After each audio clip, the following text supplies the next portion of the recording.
Hey everyone, and welcome back to my valley. My name is Lisa, and I've got another quick one for you today. I've started working on my plaza a bit. I've got one section done. Since I moved Scrooge and Remy up to Frosted Heights, I needed to do something down here. So I've been thinking about it, and I knew that I wanted to keep this section here with the two gazebos and the benches and the bushes and everything. So I did something that sort of fits in with it, I think. Kind of a garden thing with a Alice in Wonderland overall vibe, or not really vibe, inspiration. But it's got a bunch of things mixed in here, and let's see, it's a little crowded, but I think it works because I'm not going to need to get in here too much. The first thing you may notice is that I did that green wall behind everything over there. That's those, I forget what they're called, tropical something. That's what this side looks like, and that's what you usually use it for. But I flipped it around to use the green side. But I've still got my pathway to my mining spot this way. I mean, it's a little bit difficult because they're so tall, but I can still get back here and mine just fine.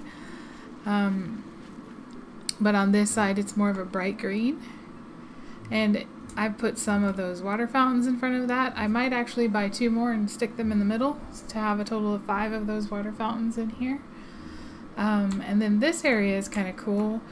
This is an item that I got last week, I think, the L-shaped countertop here, and I just put them together to make a really large table because I wanted the Alice in Wonderland kind of feeling. And this way you get a lot more, let me show you, you get a lot more spots to put stuff.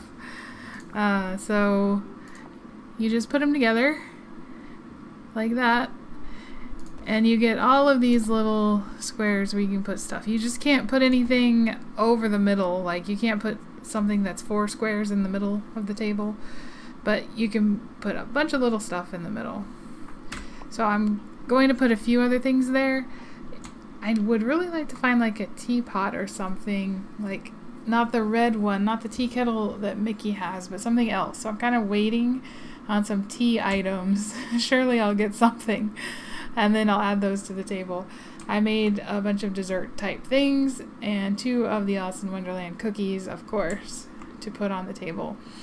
I used a bunch of different types of chairs, including the little tangled sofa that I thought looked pretty cute there, to kind of go with the feeling that you get in Alice in Wonderland, where there are just tons of different types of chairs around the huge table. And then I used 2 of the hedge mazes.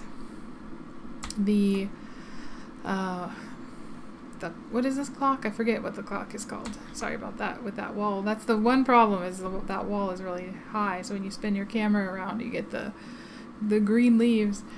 Whatever that clock tower is, I threw that in here. And then I used the Beauty and the Beast picnic blanket that I got last week as well. And I also threw in a couple other Beauty and the Beast items that I haven't really been using inside too much. I threw the lamp in back there, 2 of them technically. I put some flowers back there as well. And then this Beauty and the Beast room divider, in case they want a little privacy. They can pull their room divider in front of the picnic area, whoever's using it. And then I used 2 of these 100 anniversary rugs from the Star Path this time.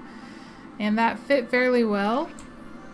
It didn't stick over too much. You can actually get these hedge mazes to come up right against this plaza area in the middle. Whatever this thing is called, this raised area.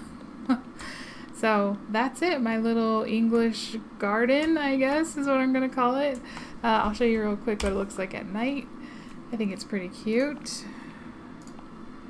Let's see. Here we go. I may change out the type of lights that I used, but these are the ones that I had made. So I put that blue one here in front of the table. There's actually a pink one behind the gazebo that you get a little of the light from. Not too much. I wish it would shine down just a bit more. Oh, and I also put those Rapunzel banners behind the gazebo to just pull in the pinks from the picnic area a bit more.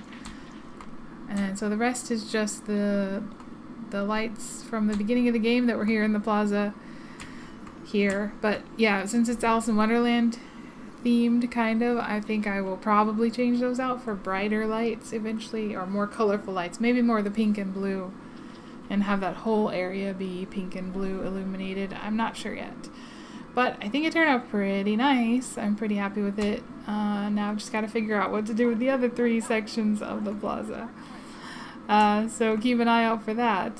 But I think that's it for today. I'll be back with you tomorrow with another video.